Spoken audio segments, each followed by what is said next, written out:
welcome to Low-Key PD. In this tutorial, we're going to explore how to make your Google slide decks available offline.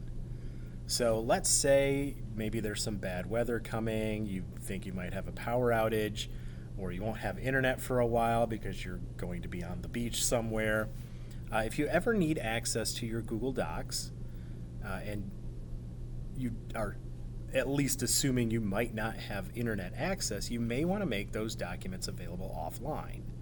To do that, click on File, click on Make Available Offline, and what will happen is this will download this document to your hard drive, and if you are without internet access, you can still open this and edit it.